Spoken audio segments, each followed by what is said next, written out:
भगवान कहते हैं कि असंख्य मनुष्यों में से अथवा अरबों मनुष्य में से बहुत कम सिद्ध होते हैं।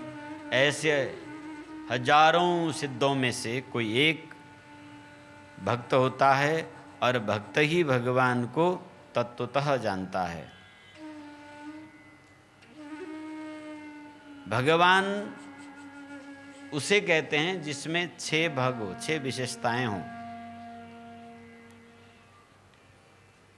ऐश्वर्यस्य समग्रस्य धर्मस्य एष सहस्र्यः ज्ञान वैराग्योश्चैव षण्णां भग इति ऋणः। अर्थात जिसमें संपूर्ण ऐश्वर्य, पूर्ण धर्म, पूर्ण यश, पूर्ण श्री, पूर्ण ज्ञान, पूर्ण वैराग्य जिनमें हो, इसे भग कहा जाता है।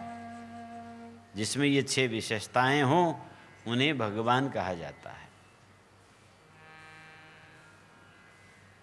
और भगवान में जब 6 विशेषताएं हैं तो भक्ति में भी वह भी विशेषताएं प्रकाशित होती है। भक्त में भी ये विशेषताएं होती है। भक्ति में ये 6 विशेषताएं क्या क्या है? तो महायोग दर्शन में, प्रेम दर्शन में कहा है।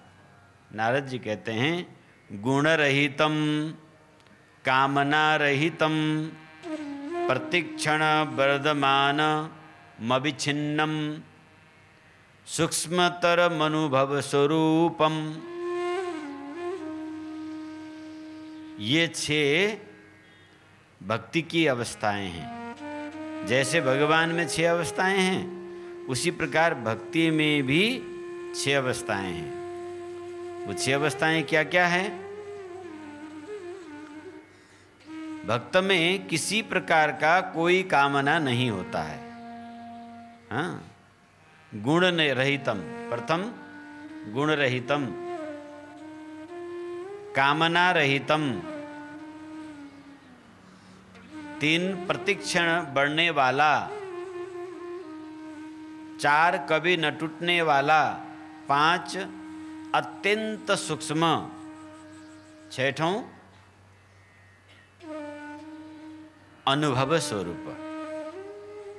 ये 6 विशेषताएं, गुण रहितम, कामना रहितम, प्रतिक्षणम वर्धमान अविच्छिन्नम सूक्ष्मतरम अनुभव स्वरूपम। ये 6 विशेषताएं भक्त में होता है। अब इन्हें हम लोग तुलनात्मक रूप से भी इसे समझ सकते हैं। हाँ?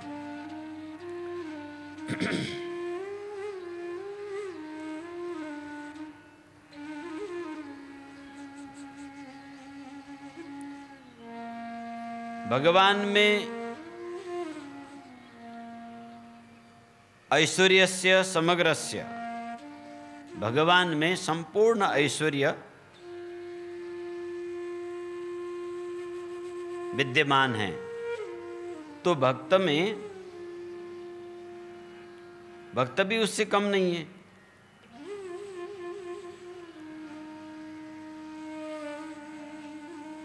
गुण रहित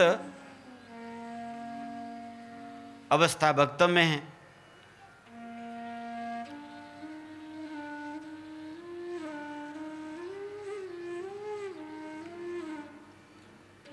भगवान का भक्ति गुण रहित है। भक्ति न तमोगुण है, भक्ति न सतोगुण है, भक्ति न रजोगुण है। यहाँ गुण के अभिप्राय से हमें प्रकृति का 3 गुणों को लेना है। इसलिए निस्तरे गुण्यो भव अर्जुन, भगवान ने अर्जुन से कहा, अर्जुन तुम 3 गुणों के अंदर में रहकर भक्ति नहीं कर सकते हो। रजगुण में आविष्टित जो भक्ति है वो कामना ही कामना से भरा हुआ है। तमगुण से युक्त जो भक्ति है वह बदला से भरा हुआ है। सतगुण से युक्त जो भक्ति है वह विलासिता से पूर्ण है, सुख सौख चाहिए। ये तीनों भगवान की परमा भक्ति नहीं है। इसीलिए भक्ति की जो अवस्था है निस्त्रैगुण्यो भव अर्जुन, गुणातीत अवस्था हो जाता है।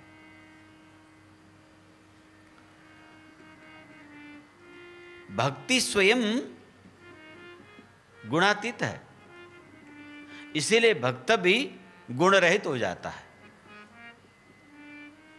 जब आह्लादिनी पराशक्ति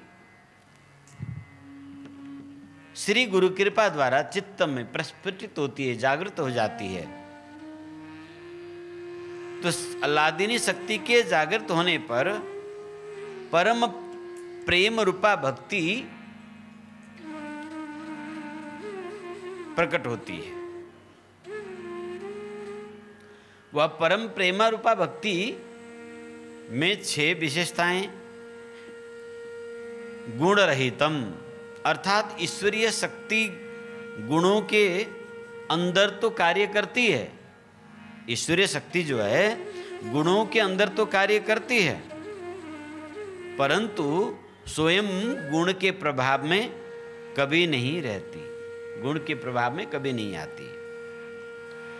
निराकार ईश्वर जब साकार होता है तब भी अपने निराकार स्वरूप का त्याग नहीं करता। माया अथवा गुणों के अंतर्गत आने पर वह माया में आसक्त नहीं होता। आभासित तो होता है पर वह आसक्त नहीं होता है, वो परिवर्तन नहीं होता है। जिस प्रकार स्फटिक में लाल जपा कुसुम स्पर्श कराने पर वह स्फटिक लाल प्रतीत होता है, परंतु स्फटिक तो स्वच्छ है, वह न लाल है, न पीला है, न हरा है, न नीला है। स्फटिक तो बिल्कुल स्वच्छ है, परंतु लाल पुष्प जपा कुसुम उसके पृष्ठ में रख देने से उसकी प्रतिबिंब दिखाई देता है, यथार्थ में वह स्फटिक का कलर नहीं है। इसी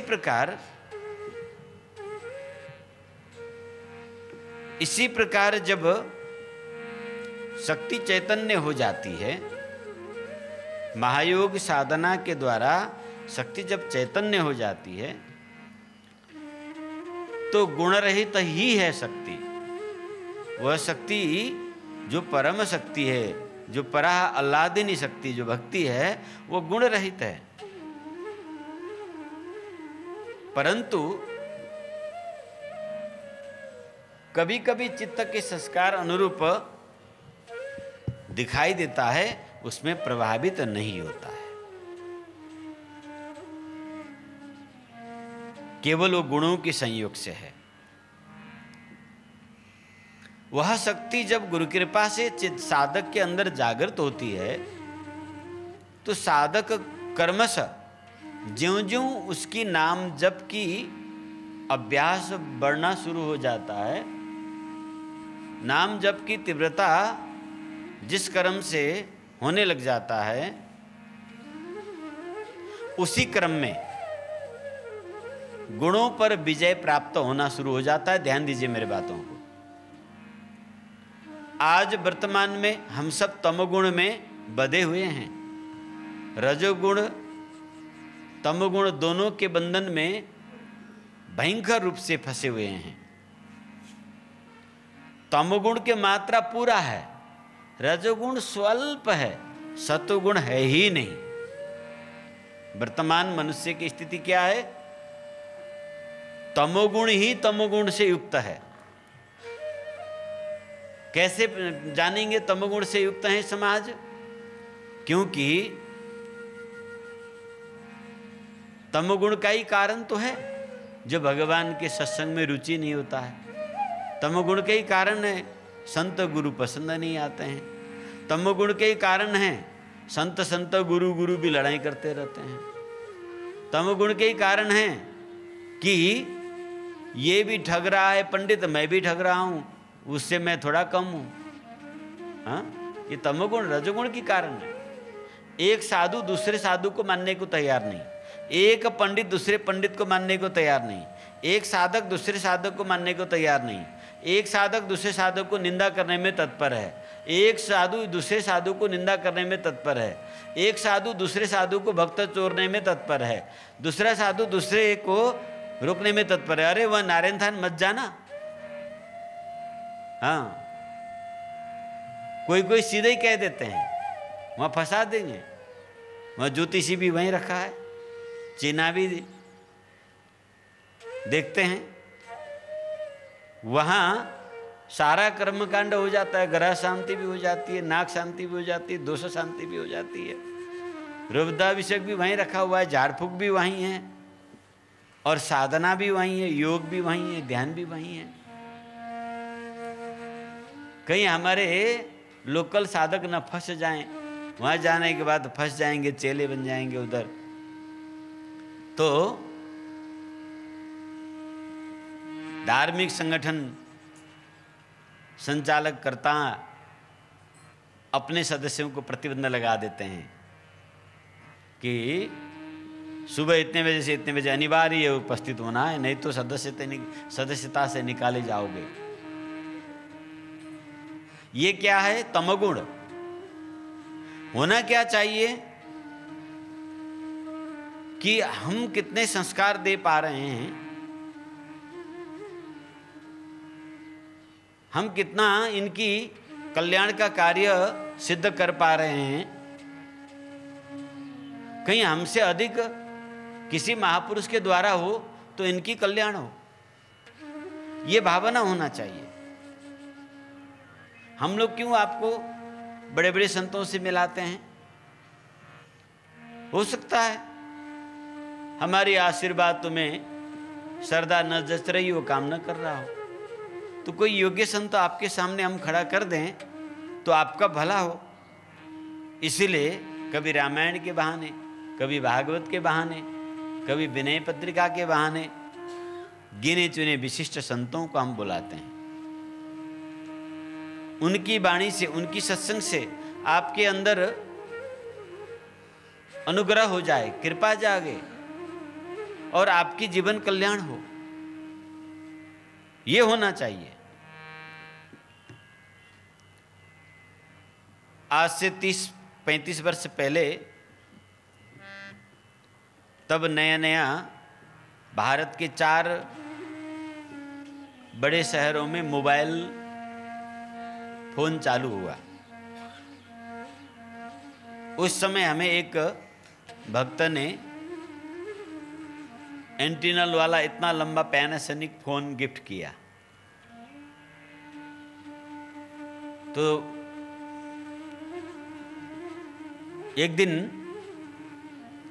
कुरकुर कुरकुर घंटी बजा। उस समय यदा कदा कोई कोई फोन करता था, किसी किसी के पास फोन होता था, तो हमने लपक के फोन उठाए। ऐसा लगा जैसे मानो आसमान से कोई परी उतर आया हो फोन में। हेलो, जय श्री राम, कौन बोल रहे हैं भाई? हमने कहा हम बाबा जी बोल रहे हैं। कैसे बाबा जी हो? 8 शेर खाते हैं, 16 घंटा सोते हैं, ऐसे बाबा जी हैं। हमारी उत्तर था। बोले अच्छा फोन मत रखना, फोन मत रखना, जरा सुन लीजिए मेरा बात। मैं कहा ठीक है। मजाकिया मूड में हमने भी बात किया। वो बोले बहुत अच्छा लगा, आप 8 शेर खाते हैं, 16 घंटे सोते हैं। हमें ऐसे बाबा जी का खोज था। हमने कहा ये भी कोई मेरे जैसे ही लट्ठक है, बढ़िया, अच्छा है, बात करने के लिए, टाइम का पास करने के लिए मिल गया। तो थोड़े थोड़े बात करते गए। अब वो रंग नंबर लगा था उनकी।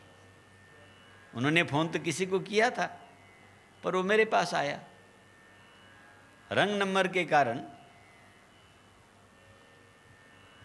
बातचीत हुआ और बातों में उनको भी आनंद आया, हमें भी आया। तो बोले कि कभी कभी आपको हम फ़ोन कर सकते हैं। उस समय फ़ोन सुनने का भी पैसा लगता था।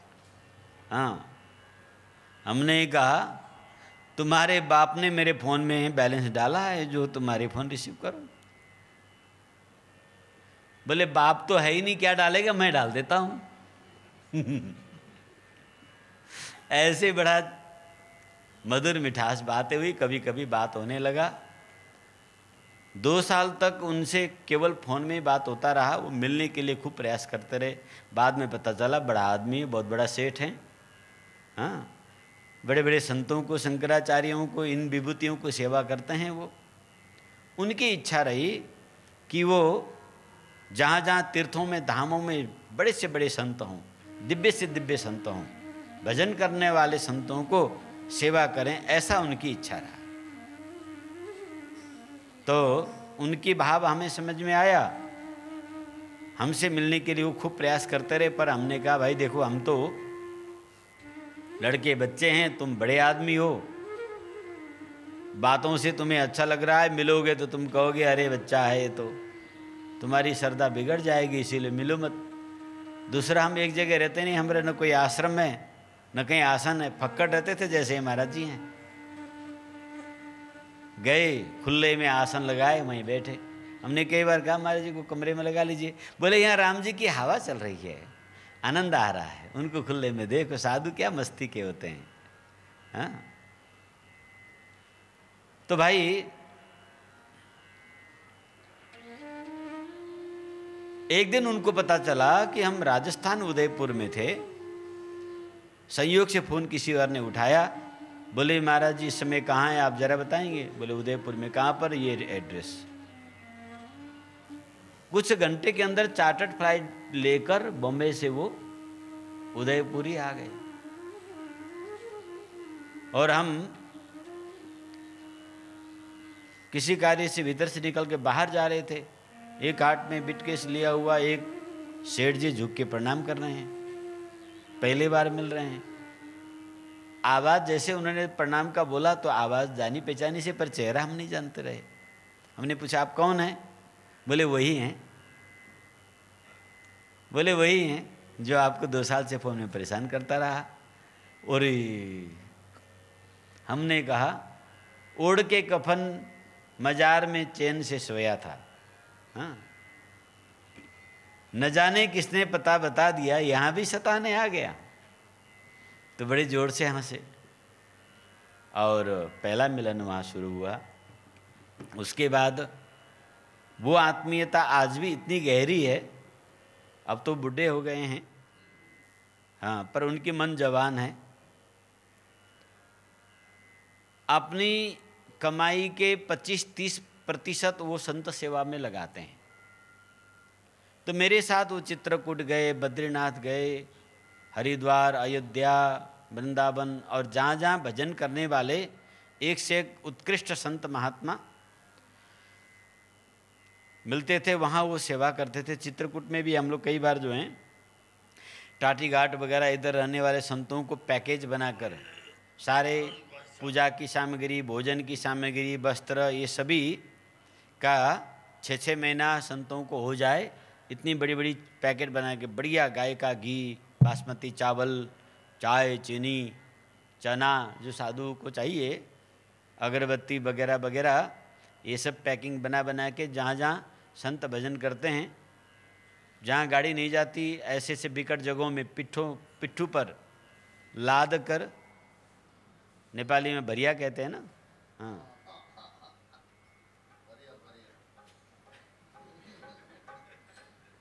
तो बद्रीनाथ के गुफा में जगह जगह हर साल वो सेवा देते आए। एक दिन उन्होंने बोला महाराज जी हम आपसे दीक्षा लेना चाहते हैं। हमने कहा भाई आप बड़े बड़े संतों की सेवा करते हैं, बड़ी बड़ी वेदांतों की सत्संग करते हैं, हम ठहरे बाल गोपाल बच्चे, आप ठहरे बड़े सेठ, और हमारी उठने बैठने सब बच्चों का जैसा है, लड़कों के जैसे उठपटांग। आपको किसी बात पर असरदा हो जाए पाप लगेगा, इसीलिए आप दीक्षा हमसे मत लीजिए, बड़े संतों से लीजिए। उन्होंने कहा कि हमें वर्षों से एक प्रश्न था, एक खोज था मन में, वो मेरा यहीं पूर्ण हुआ, इसीलिए दीक्षा तो मैं आप ही से लूँगा। तो बड़ी जोर लगा के दीक्षा उन्होंने ले लिया। वो पहले दीक्षित शिष्य हैं हमारे। हमने पूछा उनसे, इतने बड़े बड़े संत होते आपने हमारे जैसे एक नवयुवक को गुरु क्यों बनाया? एक दिन उन्होंने पूछा कि महाराज जी आप सब जगह, क्योंकि हम तो 1 रुपया लेते नहीं थे किसी से, 1 फुटी कौड़ी न 1 छटाक चावल, कुछ भी नहीं लेते थे। उस समय हम भोजन भी नहीं करते थे।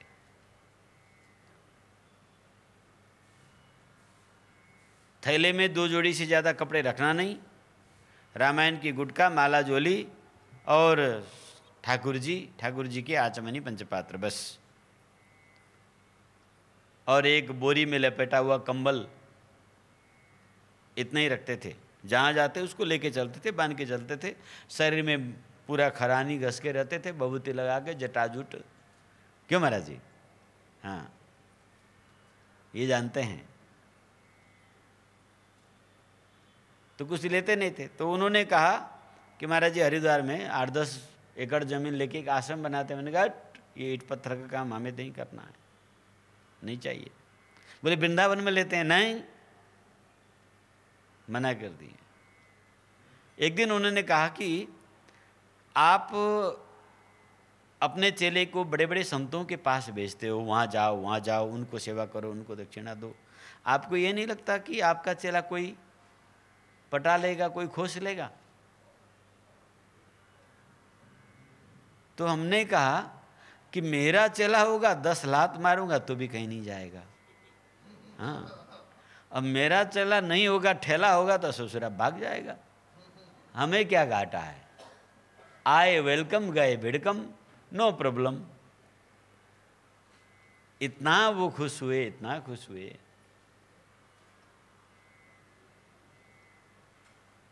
तो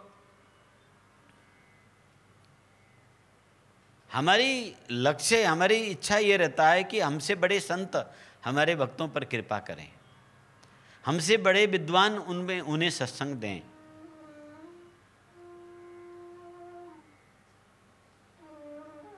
हमारी प्रयास पता नहीं कितना काम आ रहा है, नहीं आ रहा है, पर हमसे बड़े संत, हमसे भजनानंदी संत, हमसे सिद्ध संत हमसे जुड़ गया तो उस पर कृपा हो जाए, ऐसा भावना रखते हैं। ये बहुत कम आपको संसार में मिलेगा।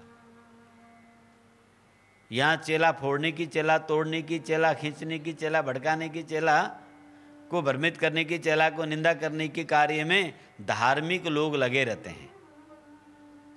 अरे वो क्या जानता है, वो क्या है, वो उसके बारे में ऐसा था, उसके बारे में कहाँ जा रहे हो, उसके बारे में ऐसा है, उसके बारे में वैसा है, उसमें अखबार में देखो, यूट्यूब में ये देखो, कैसे कैसे न्यूज हैं, ये है वो हैं। अरे मैं उसको बहुत जानता हूं। इस प्रकार से ये तमोगुण है। भक्त भी तुम कहलाने चाहते हो और तमोगुण को स्वीकार करके बैठे हो, तुम कैसे भक्त हो? भक्त तमगुणी होते ही नहीं हैं। भक्त तमगुणी होते ही नहीं। जिनमें भक्ति आविर्भाव होता है उनकी तमगुण नष्ट हो जाती है। ये भक्ति की विशेषता है, ये भक्ति की प्रकाष्ठा है कि उसकी तमगुण चित्त में जब भक्ति, अल्लादीनी भक्ति जागृत हो जाती है तो वह साधक को धीरे धीरे कर्मश उनके रोम रोम में नाम प्रकट करती है, जिसके चलते वो गुणातीत हो जाता है, तमोगुण रहित हो जाता है, रजोगुण रहित हो जाता है। तमोगुण रजोगुण केवल रहित होने से काम नहीं चलेगा। सतोगुण भी भक्ति की बाधक है। सतोगुण भी भक्ति का बाधक है।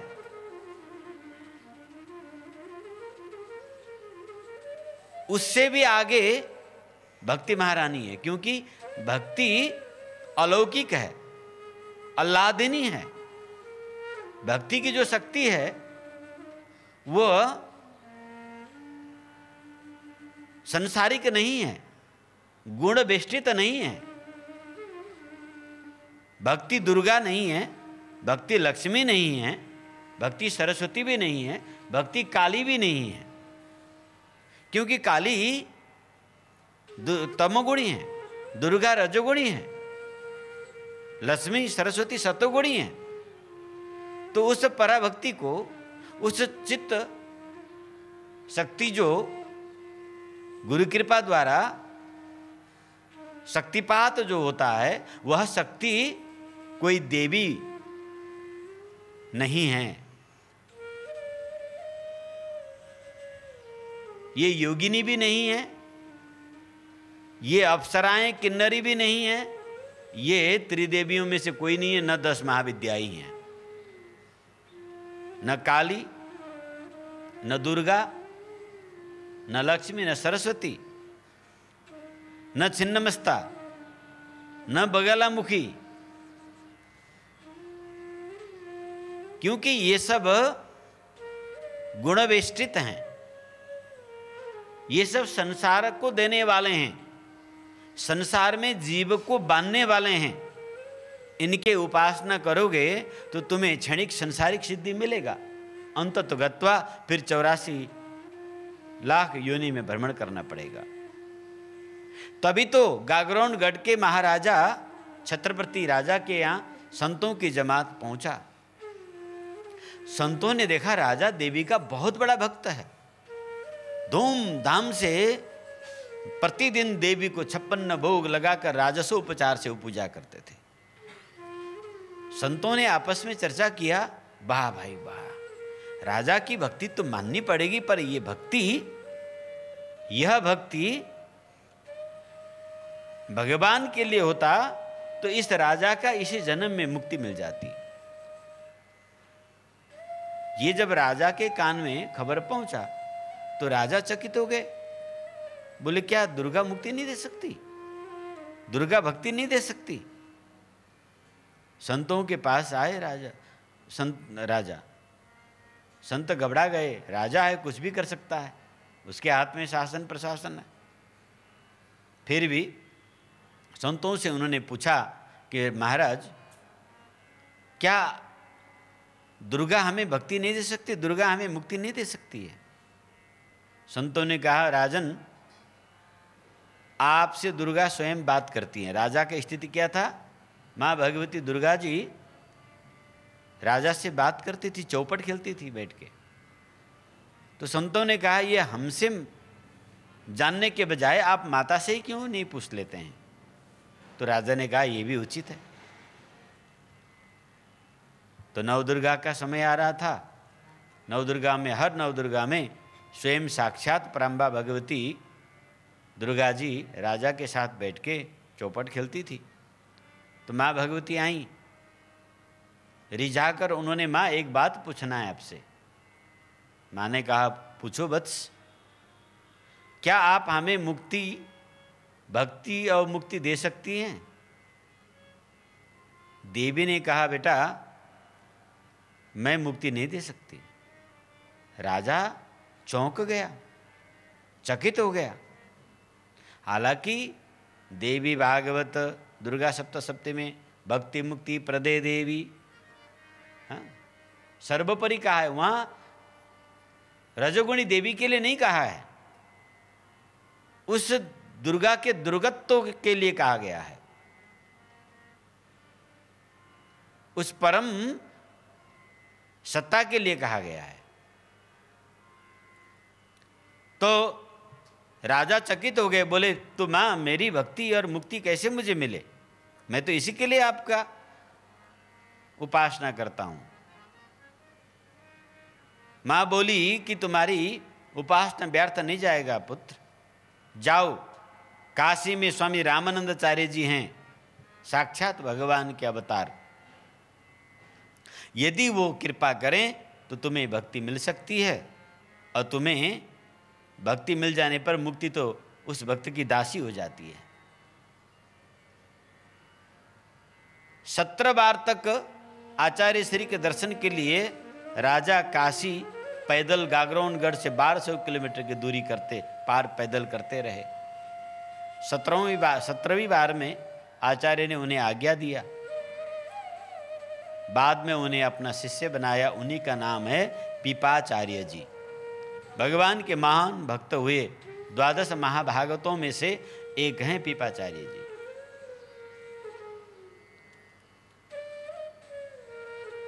तो जो भक्ति है वो तमगुणी नहीं है, रजगुणी नहीं है, सत्वगुणी नहीं है, भक्ति गुणातीत है। और वह भक्ति जिसको अपनाती है उस भक्त भी गुणातीत हो जाता है। उसकी आकांक्षाएं, इच्छाएं सब खत्म हो जाता है, उसकी कामना रहित हो जाता है। देखिए सुदामा जी, भागवत में आपने कथा सुना, सुदामा जी अभावी अभाव से युक्त थे। घर में बच्चों को एक टाइम पेट भरने के लिए कुछ भी नहीं था। ऐसे अवस्था में वो कामना रहित थे, उनमें कोई कामना नहीं था। उन्हें उनकी पत्नी ने जोर जबरदस्ती लगाकर द्वारिकाधीश के पास भेजा। द्वारिकाधीश के पास भी गए तो उन्होंने कोई इच्छा आकांक्षा प्रकट नहीं किया।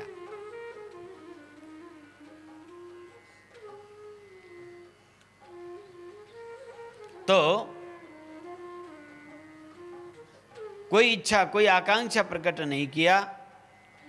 वो केवल द्वारकाधीश को दर्शन करते रहे, प्रेम आंसू बरसाते रहे, प्रेम आंसू बरसाते रहे।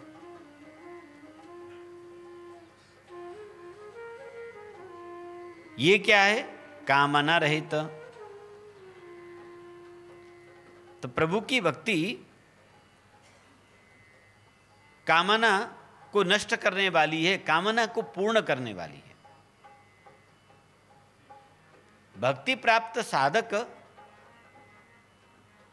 वो तृप्त हो जाता है, वो आप्त काम हो जाता है, वो पूर्ण हो जाता है। इसीलिए उसे कोई कामना की आवश्यकता नहीं रहती। ज्यादा अगाडि हुन्छ महाराज, मलाई हेर्न अप्ठ्यारो हुन्छ, यही सामने सीधा।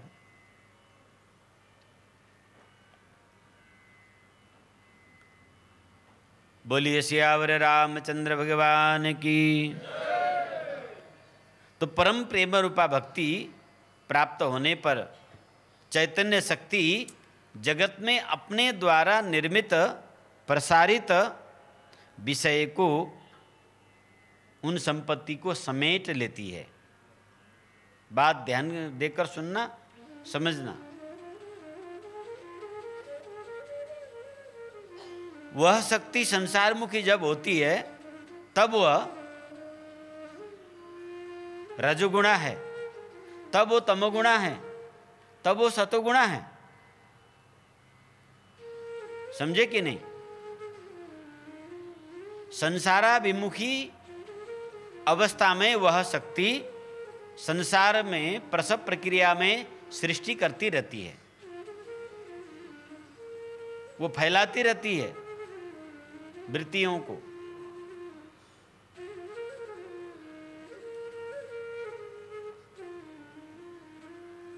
जब वही शक्ति अंतर्मुख हो जाती है, जब वही शक्ति प्रभु प्रेरणा प्रेम प्रति बढ़ जाती है, तब वह शक्ति गुणातीत हो जाती है। वह शक्ति क्या करती है? उसके द्वारा फैलाई हुई कामना, सुनो ध्यान देके, जो आपके चित्त में, मन में जो इच्छाएं प्रकट होती है, ये प्रकृति के अंदर की उस बहिर्मुखी शक्ति का काम है। तो वो क्या करती है? जब गुरु की कृपा से ऊर्ध्वगति हो जाती है, जब वो जागृत हो जाती है, तो उसके द्वारा फैलाई हुई जितने भी प्रपंच हैं वो समेट लेती है अपनी संपत्ति को समेटने शुरू कर देती है, जिसके चलते शुरू में तो साधक में बहुत इच्छाएं, बहुत कामनाएं होती हैं। मैं साधना के द्वारा ये सिद्धि प्राप्त करूंगा, फिर ये करूंगा, ये करूंगा, ये करूंगा, ये करूंगा। आकांक्षा, तृष्णा मुखबाए खड़ी होती है।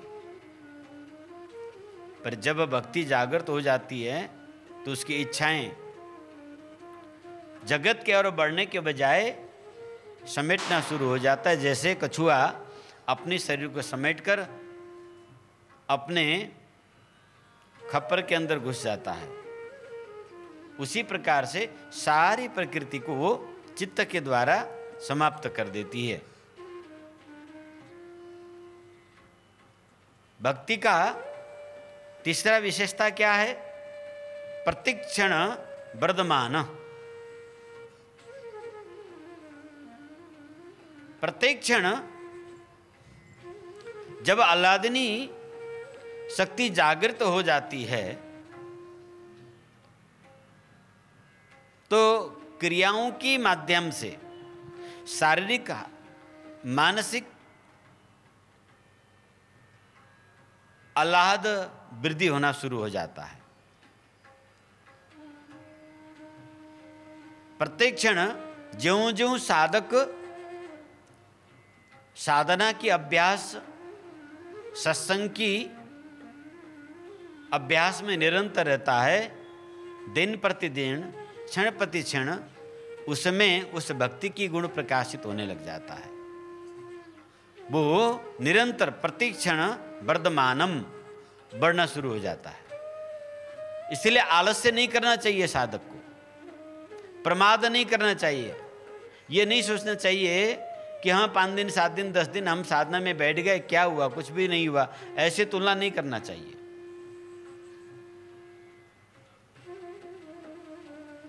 ऐसा करने से उसकी विकास में अवरोध आ जाएगा। इसीलिए साधक को प्रत्येक क्षण एक बार गुरु कृपा लेने के बाद, एक बार दीक्षा लेने के बाद उस भक्ति रूपी पौधा को अपने कारणों से अलग नहीं करनी चाहिए।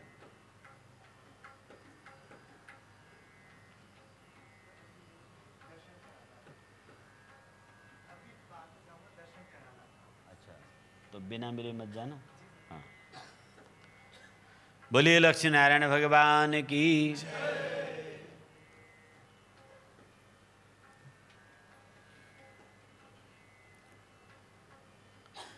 तो साधक को निरंतर साधना के नियम में खुद को बांधना चाहिए। हम लोग क्या करते हैं, दीक्षा ले लेने के बाद, दीक्षा ले ली अब तो कृपा आ जाना चाहिए, मेरा सब काम बन जाना चाहिए, इस प्रकार से हम छोड़ देते हैं। साधना नहीं करते, करते भी हैं तो कभी कभार करते हैं। जब कोई दुख बीमारी आई, कोई आपत्ति आया, कोई समस्या उत्पन्न हुआ, तब हम जो है मंदिर की ओर जाते हैं, तब हम जो है पंडित खोजते हैं, तब हम गुरु खोजते हैं। कहाँ कौन सिद्ध बैठा है, कौन मेरा जन्म पत्री देखेगा, कौन मेरा दुख दर्द मिटाएगा। कोई किसी का दुख नहीं मिटा सकता, ये भ्रम में मत रहो। जो देवी देवता अपना उद्धार नहीं कर सकते, तुम्हारा उद्धार कैसे करेगा? ये मिथ्या भ्रम लोगों में ऐसा खचाखच गड़ा हुआ है, जबकि वैदिक सनातन दर्शन इस बात को पूर्णतया खारिज करता है, विरोध करता है। कर्म प्रधान विश्व करी राखा, जो जस किए तस फल चाखा। जो जैसा कर्म करता है वो फल भोगता है। इसीलिए कर्म को सुधारो, कर्म को जानो, कर्म को पहचानो। कौन से कर्म का फल क्या होता है? कर्म के त्रुटि के द्वारा जो दुख कष्ट व्यक्ति को प्राप्त होता है वो कर्म से ही निवारण होता है, किसी की देवी देवताओं की उदारता से या भूत प्रेत पितरों के माध्यम से कर्म नहीं मिटते। कदापि ऐसा हो ही नहीं सकता। ऐसा होता तो फिर सबके सब सुखी होते। और पूजा सुख प्राप्ति की साधन नहीं है।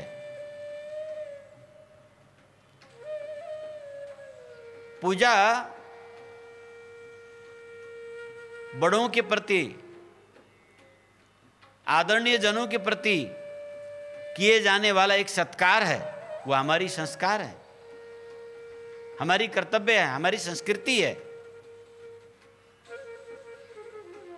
पूजा केवल एक वर्शिप है।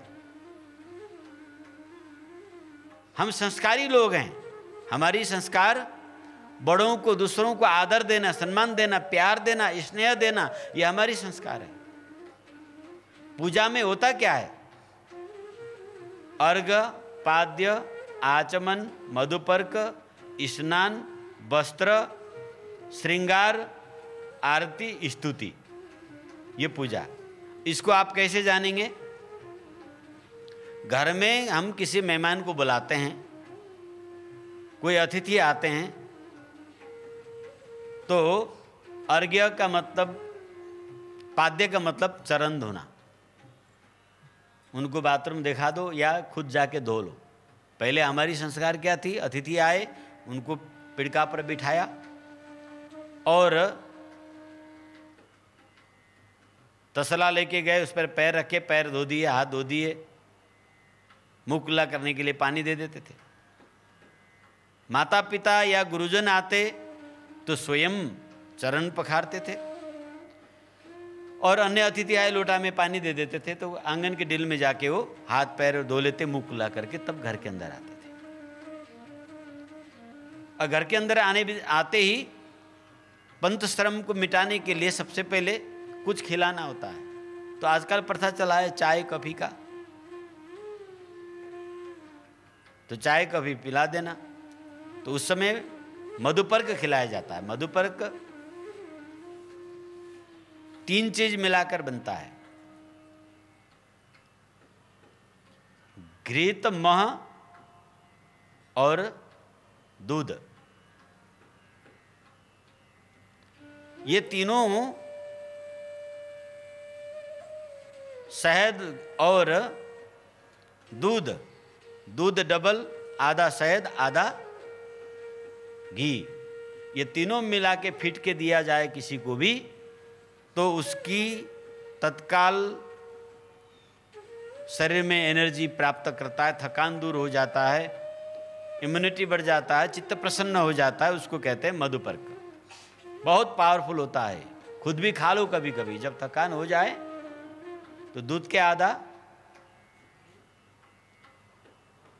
मह, शहद और उसके आधा घी, तीनों खूब फिटो। 50 ग्राम से के लगभग पी लो। फिर देखो 10 मिनट के बाद आपके शरीर में क्या ताजगी, प्रसन्नता, स्फूर्ति तत्काल मिलता है। आए हुए व्यक्ति को हम माला लगा के स्वागत करते हैं, फूल की गुच्छा देते हैं हाथ में, तो देवता को भी फूल चढ़ाने का यही अभिप्राय है। खादा उड़ाते हैं तो देवता को भी हम वस्त्र पहनाने का यही अभिप्राय। आए हुए व्यक्ति को हम उपहार देते हैं, अपनी कल्चर अनुसार, अपनी क्षेत्र अनुसार, हमारे क्षेत्र में बना हुआ ये चीज़, ऐसा चीज़, वैसा चीज़ महिमा गाकर उसको उपहार देते हैं। तो पूजा एक सत्कार है, ये हमारी संस्कार है, ये हमारी संस्कृति है कि हम बड़ों को आदर करें, सत्कार करें। इससे आए हुए अतिथि, आदरणीय जन प्रसन्न होते हैं। बहुत अच्छा हमारा स्वागत किया, उनके मन में हमारे प्रति सद्भाव रहता है। वह सद्भाव एक प्रकार की आशीर्वाद बन जाता है, क्योंकि कभी भी वो वचन से भी कहेगा रे वो फलाने व्यक्ति तो बहुत अच्छा है, ये भी बहुत बड़ा सहायता हो जाता है। पर कर्म नहीं मिटता, कर्म मिटाने के लिए कर्म ही करना पड़ता है। तो कहने का मतलब, भक्ति जब साधक में जागृत हो, जब साधक आध्यात्मिक उन्नति, आत्मिक उन्नति चाहता हो, तो उसे गुण का अभ्यास करना पड़ेगा। साधना क्या है? गुणों के अभ्यास है। सद्गुणों की निरंतर अपने में ग्रहण करना, ये साधना है। और यही तप है। तप क्या है? मन में उठा हुआ वेगों को, किसी को गाली देने की मन हो रहा है तो उसको रोकना। तुम्हें बुखार आ रखा है और दही खाने की इच्छा हो रही है, उससे रोकना, स्वाद को रोकना। कायिक, वाचिक, मानसिक 3 प्रकार का तप होता है। वाणी का संयम, मन का संयम और शरीर का परिश्रम, ये कायिक, वाचिक, मानसिक तप है।